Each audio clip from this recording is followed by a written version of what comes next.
Bella, William. honest question. Okay. How much did you think you were going to cry versus how much you actually cried? I thought I was actually going to cry more. Yeah? Yeah. I think I cried a healthy amount this time. I think I'm learning to hold back a little bit. All right, there you go, guys.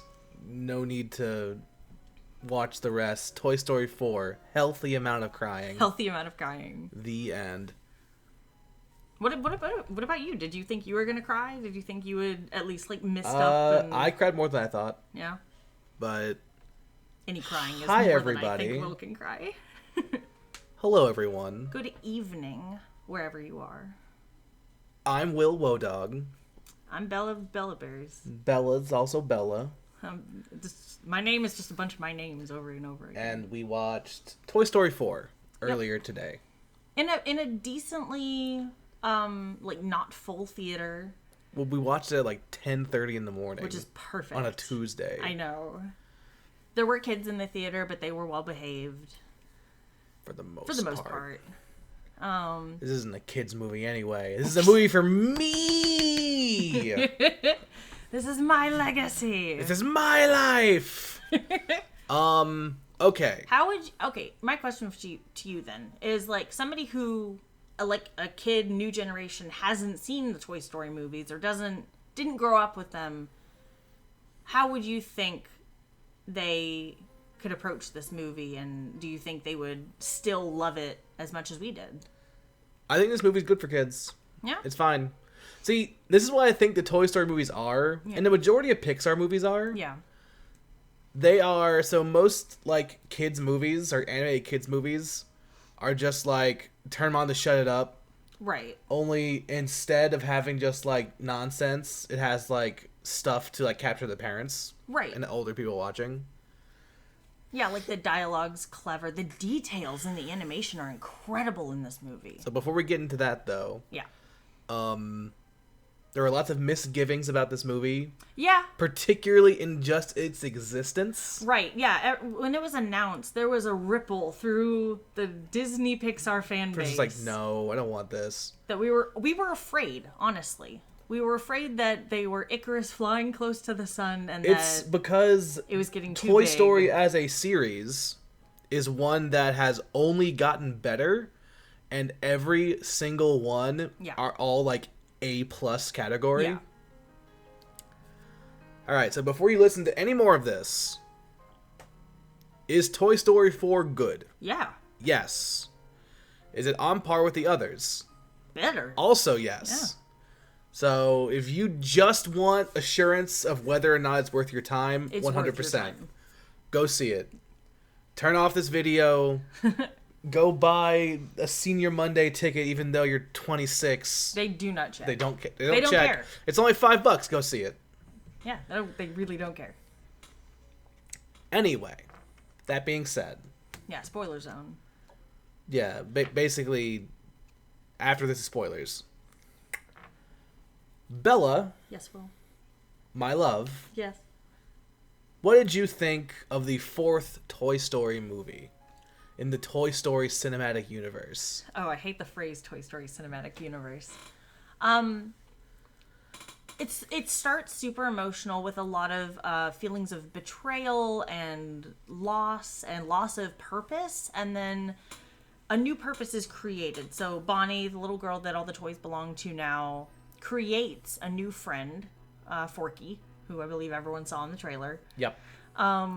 Mr. Existential Crisis. Yeah, very much so. This was the funniest, depressing character I've ever seen. No, like, as soon as Forky started doing his shtick, it's Yeah. like, trash? Trash! I leaned over to Bella, I was like, oh my god, are they fucking having a suicidal character in Toy Story? Basically. That's the closest they got to it. That's what it kind of feels like at the beginning, but it's really not. No, it changes into something beautiful. So, Forky tries to escape, because he doesn't want to live there.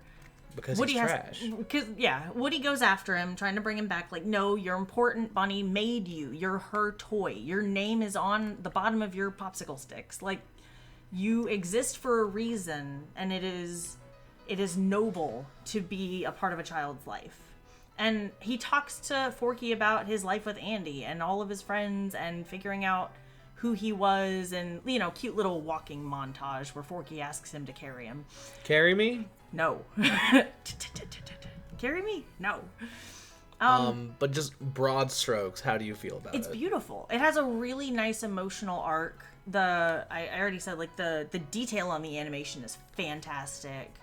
Like, if you look at a clip from Toy Story, the original, and then look at what it is now. And not even the first one. Yeah. The third one. Yeah, look at the third one. No.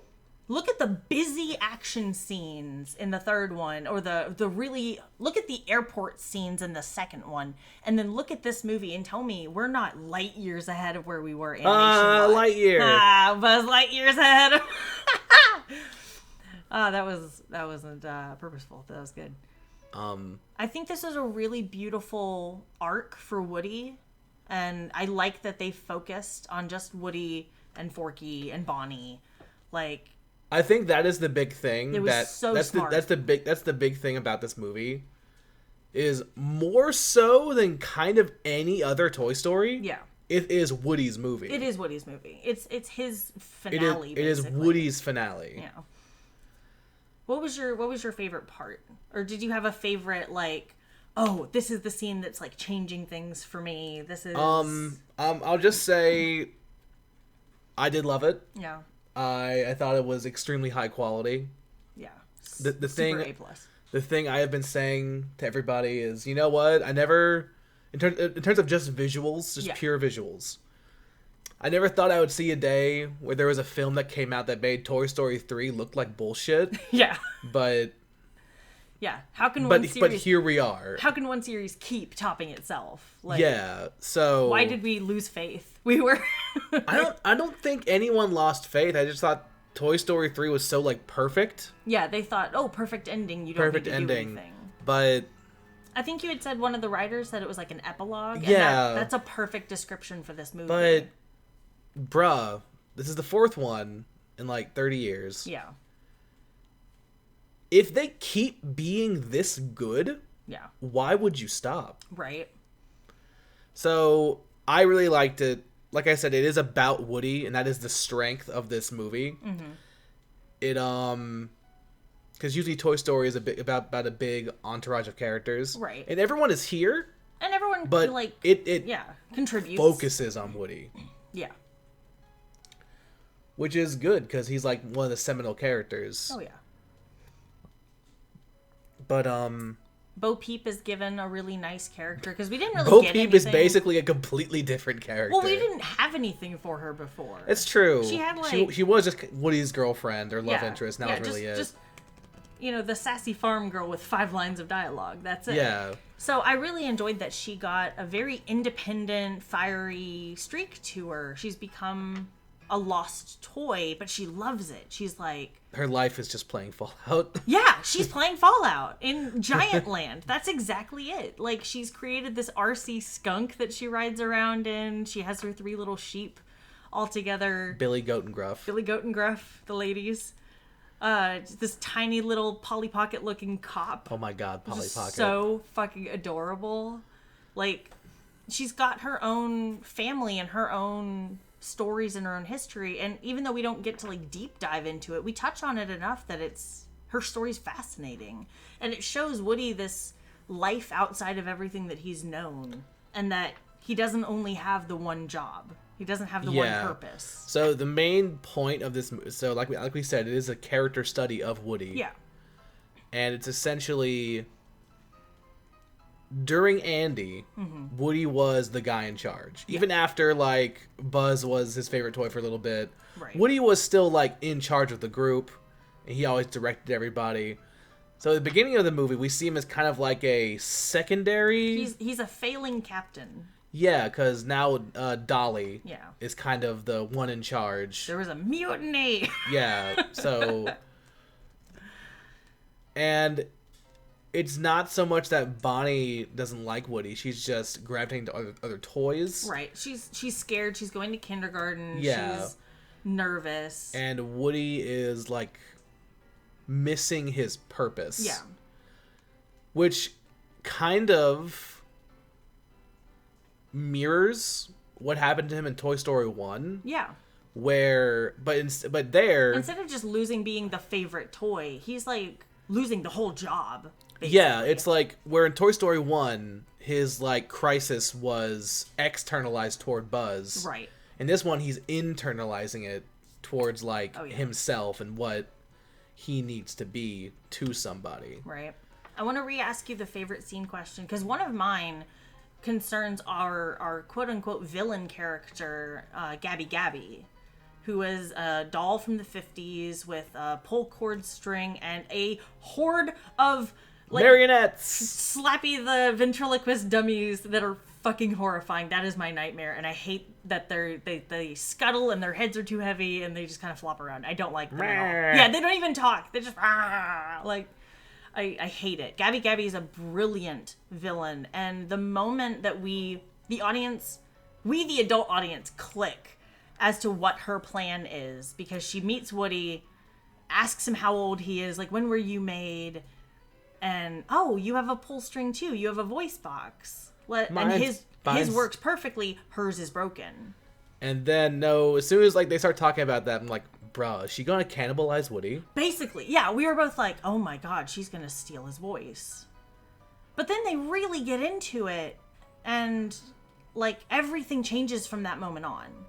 And I really appreciated the pivot of that scene. Yeah, it's important to note that Gabby Gabby is an antagonist, but not a bad person. Necessarily a villain. Right, yeah.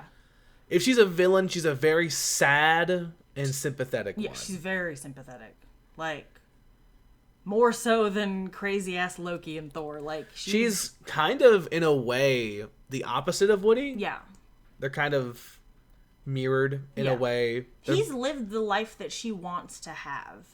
She just is bad at communication, honestly. If she had just come out straight and said, like, hey, I'll help you get your friend back if you do this trade with me, the movie would have been a lot shorter.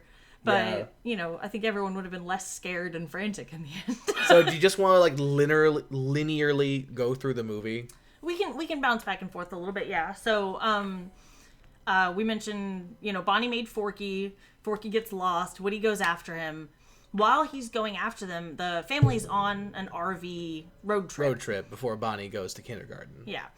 And, they go to this RV park in this little town where there's this antique store and this carnival going on. Actually, everything goes on in this little area. I have a very serious problem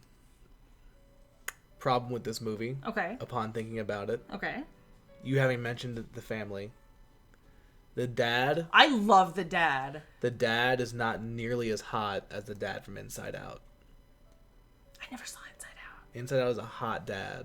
Not all Disney dads can be hot dads. Fuck that. He's a realistic dad.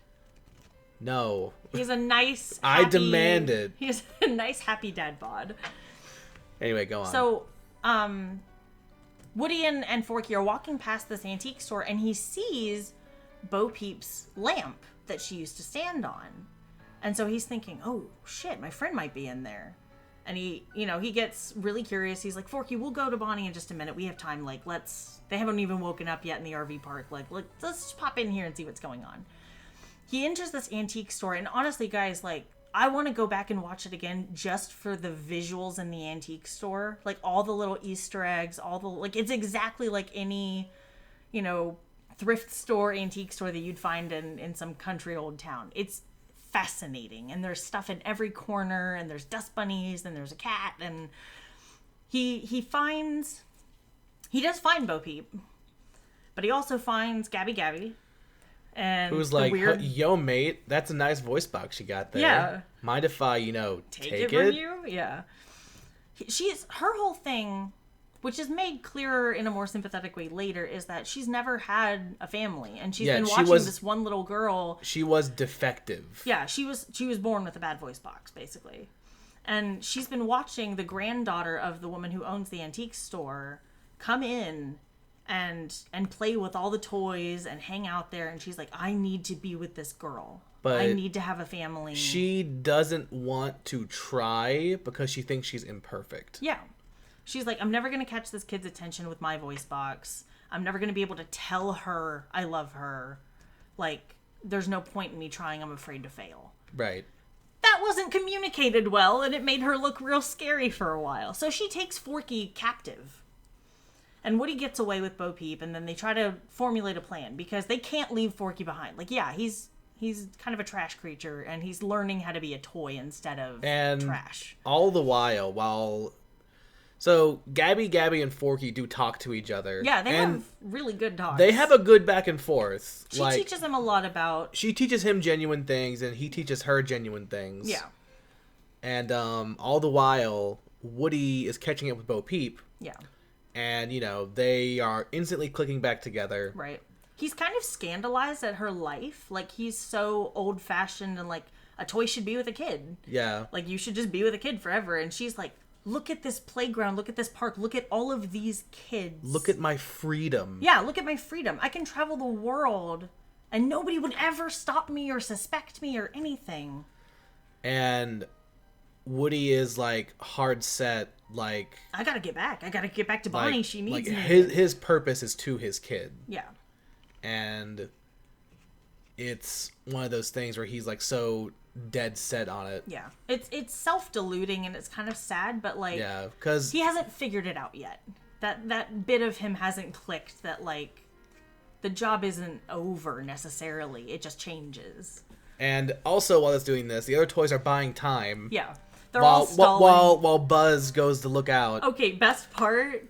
Jesse fucking slashing the tire. Jesse fucking slashes this dude's tires! Like, they're about to drive off... And Jesse's suddenly like, the RV nah, just fuck that, and falls, and she's like Yeehaw! holding up this giant nail, like, we're not going anywhere. And the dad's like, obviously not super handy. He's like, oh god, I gotta go buy a tire iron, buy a tire, bring it back, do the jack, do the whole... Like, it takes hours. They're really stalling. Also, Buzz goes out to look for Woody. Yeah. And this is kind of, like, the only... serious problem with this movie. Yeah. The inner voice bit. Although that was pretty comedic effect, well done. Like, it's hard for me to say this is a problem because it was really funny. Right. They kind of made Buzz an idiot. Thank you. I was like, I leaned over to you at one point and I was like, I don't think Buzz was this stupid in the last movie. But it was really funny though. Yeah. Like really, genuinely, really funny. Yeah, no, it was great. But Like, he nailed his lines. They kind of knuckles. They made him like Knuckles in Sonic Boom. They knuckled him. They knuckled him. They did knuckle him a little bit. So Buzz has this... So Woody and Buzz talk, and Woody makes this bit about, oh, your conscience, your inner voice tells you what you need to do in life, and Buzz doesn't think he has a conscience. Like, and Buzz thinks he means literally the voice box. The voice box they both have. So he keeps pressing his button to get advice about what he needs to do. And it just happens to... It just randomly happens to be a catchphrase that pertains to his situation. It is funny, though. It's very well done. And it also, like, thematically ties up really well. Right, Which we'll go over, because... The theme, the thematic message and the literal message do intertwine and meet in a very cool way. Yeah, very, very beautiful way. Like, so... And so, yeah, they just go back and forth between... It's a bunch of different groups trying to... They keep losing individual party members. The bulk of the movie is just kind of... We gotta get everybody in the same fucking room to get to Bonnie. The bulk of it is really just character dialogue. Yeah. With, like, fun set pieces. With some slapstick comedy. And with some Key and Peele sprinkled in there. I love the Key and Peele. They were really good. They were really good. Like, they were used the perfect amount. Yes. Where they weren't, like, a gimmick. Yeah, no, they were good, like, prop help. Yeah. But they were also genuinely funny. Like, I think they have a perfect balance of humor. It wasn't too schlocky. It wasn't, like, they're trying to overpower anybody else. Yeah. They're kind of dumbasses. Fluff Rush! We just gave you 3 brilliant ideas. Like, no, like, that, like, the whole, like, giving the idea suggestion bit was the funniest thing in the movie. That was so particularly the last one where it goes through like her entire day. She like has wine in her tub and she goes to sleep. They're trying to get the key for the cabinet that Gabby is locked in, and so it's like, how do we get the key? Look, I will say this: even if this is not your favorite Toy Story, it is the funniest, I think. Oh yeah, no, humor's on point, well timed, visually stunning, like. It's the funniest shit I've seen in a while, and it's a wholesome family fun, which I hate that phrase, but like everybody can laugh at this. Yeah. So. And then the key gets placed in front of them anyways, and they don't have to do any weird shenanigans. They meet up with Keanu Reeves. They try a Canadian motorcycle. They try to get Forky, and then Bo Peep's like, "We need somebody. Yeah. We need Daddy Keanu. We do." Oh God, what was his name in the movie though? Duke Kaboom. Duke Kaboom. Yes, Canada. Yes, Canada. Because she's like, you may not be able to like jump, but you can crash. You can launch your shit over this space, land in this cabinet, and get Forky back from Gabby Gabby. And he keeps having these weird flashbacks to like his commercial failure, his like and French Canadian little boy. Yeah, the sweet little boy that he disappointed Christmas Day or whatever. Yeah, it's genuinely funny. Like, I really like the dynamic between the antique toys, like the Lost toys, and Andy's toys, because like there's not a whole lot of overlap in talk between the group except for Woody and Bo Peep, and Forky, who's now starting to kind of ride the lines. Like, he does want to go back to Bonnie. He does now understand that she made him and loves him. But he also wants to help Gabby Gabby. And once, Woody and Gabby Gabby really talk it out, he does the most beautiful thing. And this one, I want you to describe it, because you said it in a really nice way earlier. So, the entire point is that... So Woody willingly gives Gabby his voice box. Yeah. And she's fixed. She's perfect now. Yeah. And she tries to get to the granddaughter, but the granddaughter rejects her. Yeah. And so Woody says, "You can come with us. You can be Bonnie's toy." Yeah. And they're all trying to get together, and they're all trying to get to... Like, they're crossing Bonnie. This amusement park to get to the RV park, to get to Bonnie. And, they come across a lost girl in the amusement park. Yeah. And Gabby Gabby is, like, drawn to her. She, like, needs to help her. Yeah. And so they so cleverly place her. Yeah. And the scared, crying little girl finds her and uses her perfect pull string to get her attention. Yep. Like, "Do you want to be my friend?" Yep. And the little lost girl is encouraged. She has a friend. She feels safe. She finds an officer. She finds her parents, and I think she takes her home. I think in that moment, she was like scared for herself and didn't know what to do, and she goes on to Gabby Gabby and it's like, "Oh, are you lost too?" Right. So she's like, so now she's like given something else to worry about. She has like, you can project your fears into taking care of another person. Yeah, exactly. Which is what Gabby Gabby did for her too. It's like they needed each other. And so that is Gabby's arc. It was beautiful. It was on it. Like I think I started heavily crying here and then just kept going to the end. Yeah. So it really all ties in. It's kind of less important that that's the end of Gabby's arc. It's more important is that Woody is the one who got her there, and not only encouraging her to come with and go with that kid, but also giving her his voice box. Yeah, he willingly gives the last of his self away. And like the real twist end, which... So during the entire thing where they're about to meet up, about to go out, I was hoping this would happen, but I didn't think it actually would. Right. But, like, to the end, they're all meeting up, and the very end, Woody decides to stay with Bo Peep. Yeah, he says, "My job with Andy and Bonnie may be finished, but my life isn't over." So, like, and this is why it, like, really, really well ties in with the rest of the film. So, thematically and now literally with his voice box, Woody has given, like, everything he can. Yeah. And so now he's decided to, like, live for himself. Yeah. And it's fascinating that would be, like, the end of Woody's story. Because the beginning was also a selfish note. Right. And he's kind of gone full circle back to selfish, but for in like a healthy way. but for a completely different reason. Yeah. Which also mirrors his thing at the beginning, where he was having the same problem as Toy Story 1, but in a internalized, externalized way. Yeah. The writing's really good. They're so good. There's lots to appreciate in the film. Yeah. Yeah, not just from like a literary and visual standpoint. And I think the timing of this was perfect. That's what made what made Toy Story 4 so good, is that it is a personal story about Woody. Yeah. They didn't stretch themselves too thin with No, a like, big group heist thing. No, not really. Bo Peep was a fantastic anchor from his old life into his new life. It's good, and this is really can be said about all the Toy Story movies. Yeah. Is they're all very different. Yeah. 1, 2, 3, and 4 are all like they have the similar characters and like a similar theme. But they're different genres basically. But they're all, in terms of plot and like character, very, very different. Yeah. It's not formulaic, it's not repetitive, it branches out. And I don't know. I think this Toy Story 4 needed to have 3 needed to happen in order for this one to happen. Yeah.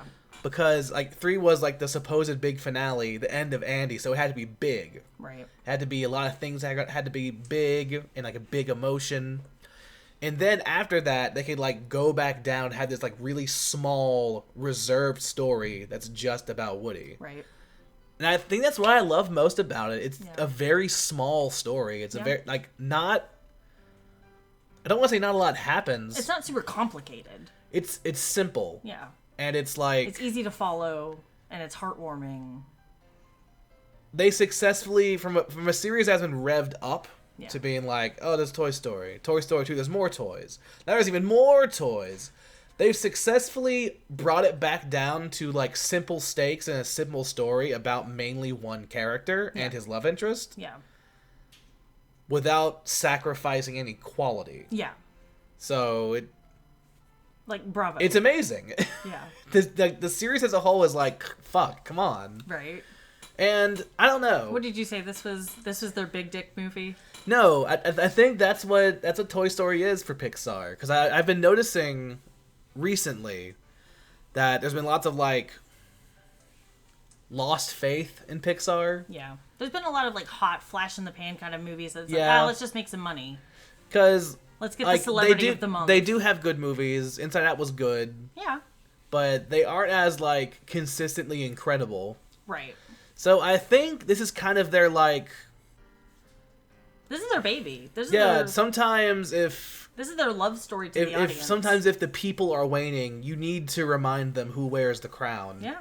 And that's what Toy Story is, both like narratively and like technology wise. Oh yeah, no, change the game, absolutely. Because like, I don't know, it's their unzip.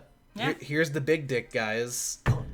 Yeah. In case everyone forgot. Yeah. No, it's like 10 out of 10. Honestly, this is one of those once in a lifetime, I think, perfect series with an ever increasing perfect movie. Like I can't think of anything else other than slightly dumbing down Buzz, which was still funny, so I'll allow it. Well, that was it. Like the dumbing down of Buzz is like. It's kind of whatever because it's really funny. Yeah. And that it's also, a plus to have a whole lot of dialogue. It's a plus to the movie that he's so funny, and also it's not about Buzz. It's not about him, yeah. It's not his movie. Right. But I can't think of anything else. Yeah. No other like series ever has just been this consistently just like nailed it. Yep. All 4 objective masterpieces. Yeah. A+ all the way across. So it's like I don't... Like, please go see this. Yeah, like, please. Please. Like, I would pay for the full price ticket. I'm looking forward to Toy Story 5 in 2029. Right. Honestly, I'd go. Honestly, yeah, I'm looking forward to it, because, like, I want to see... The story's never really over. No one's ever really gone. God damn it. Okay, so that's, like, that's Toy Story 4. Fantastic. Phenomenal. Yeah. Breathtaking. Go see it. I do have some other questions. Okay. Is the Toy Story world similar to Foster's The Home for Imaginary Friends? I think so. Is it like the child's love that brings the toy to life? I believe so. It's like the Velveteen Rabbit book, where it's like... I've never read it. Oh, it's so beautiful. You gotta read it. Well, it's like, you become real when you are loved. Like, Okay. That's the whole narrative point of... Because, yeah, there's, like, furniture and, you know, like, models and stuff that aren't living beings. That and we then know there of. are toys. Like, there are things that are played with and are given personality and imagination, and I think those are the ones that become real.